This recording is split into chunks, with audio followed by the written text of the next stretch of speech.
trust, he gains the ability to sculpt their very thoughts. You are wise to fear these rings. Galadriel.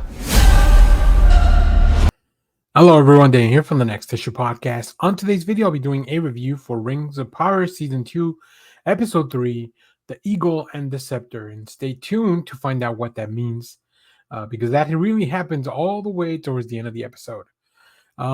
Before I get too deep into spoilers, as I've mentioned in my previous reviews, I'm going to kind of just talk about each of the main stories that are happening. Obviously, some of the things intertwine, but I'll kind of talk about them in a way that I'm kind of putting the stuff that I really like at the beginning. So this episode was pretty good. Once again, I think they just really started off with a very strong 3-episode premiere. I will say we finally catch up on stuff that's been going on in Numenor, and that's something that I had completely forgotten about, like up until this point. I remember the Queen and the big battle from last season, but all this other stuff with Sauron, just like in the rings, just really kind of took hold of like my attention span. So yeah, that was very cool. So I'm glad we're back. I think the first 3 episodes do a really good job of revisiting everything and then picking up those threads and starting to intertwine them as we move forward. So let's talk about probably what really captured my attention the most here. Celebrimbor receives, he sent for Durin, right, and his wife in the last episode. They do go in, and I think this story is probably the one that I am enjoying the most. At least in this episode, we really didn't touch on much of Galadriel, but I think the character of Sauron is so interesting, or Anatar, however you want to call him right now. His transformation, I didn't even notice that he had elf ears in the last episode, since the last episode. So that's definitely a big change. I think, of course, stuff like that is all those little details that we know, like, this is a new character. There's a reason why people may not fully recognize him. I bet if Galadriel sees him, though, she probably will know that that's who he is. But I think other people would not be fully aware. So yeah, they receive the dwarf. So the main thing right now is that the next step is to forge the 7 rings for the dwarves, right? We know that their caves, their caverns are in trouble. So Durin, he goes in and they receive Celebrimbor. They talk about stuff.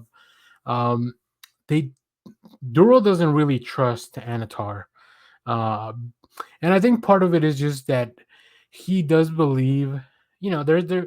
I think a lot of the different races believe that the elves don't consider other races worth it. Like because of their long lifespans and whatever. There's definitely a little bit of animosity there, but even just past that, Dural can sense that there's something off about this guy, especially the way he talks to him about Elrond. So yeah, there's definitely something afoot. At least Dural thinks so. But he does convince his father to go talk to him. So it looks like we are seeing now the beginning of the forging of the 7 rings for the dwarf. Um, Interestingly enough, when they bring the material, the Mirtir, I believe it's called, something like that. Um, it is Celebrimbor who's going to put it in the forge, but then Anatar asks him for it, and I think that's where we see his corruption and his influence being imbued into the material, right? So yeah, I'm interested to see how that's going to play. Well, I mean, I guess we kind of know how it plays out, but interesting to know what the effects are really going to be there. Um, Next, we check in, like I mentioned, back on Numenor, and this kind of like there's this story kind of offshoots into 2 different things, right? Elendil, who's the main captain, he's leaving after their loss, after that big battle, after all the losses that they suffered, not so much a big loss in the battle. They're retreating back to Numenor. Now, what I really liked here was his son's horse, Isildur. His horse doesn't want to leave because I think it senses the connection, right? So we get a really cool. The horse escapes, even though uh, Elendil wanted to take the horse back with him to Numenor. So, but the horse escapes. It's ambushed by some orcs. We get a really cool horse kill where the horse just like kicks. I think the name of the horse I did write it down. I thought I wrote it down. Barrick, better. I think it's Barrick. He kicks the horse kicks an orc into a tree and just like a branch goes through him. That looks really cool. Then the horse, following his instinct, goes into a cave where we find Isildur. And yeah, really cool. Like, he rescues him from spiders, which is like gross. Like that whole spider sequence of it had a lot of people freaking out, but it was done in an interesting way because they kept it dark. Obviously, these spiders are not fond of the light, and that's kind of why they are in the cave. And they bring their captures back in the cave. We see that similar to like, well, I mean, I guess it's what spiders do. They capture their prey, they wrap it up in a cocoon, and they just kind of like feed from there. But yeah, Elendil still thinks that his son is dead as they go back to Numenor. We get to see for Pharazôn, who's the cousin of the Queen Regent Muriel, who was blinded in the battle. And looks like we're going to get a bit of a dispute for the throne. And this is where the title of the episode kind of comes in. A lot of the people are upset about this war that they shouldn't have even gone into because they don't trust the elves. Once again, the elves really driving a wedge on everything. So yeah, after the king passes, we see that there's going to be a new coronation. But there are people that believe that Pharazôn should be the ruler as opposed to Muriel. So at the end of the episode, Muriel's confronted about receiving like orders or advice from this elf artifact.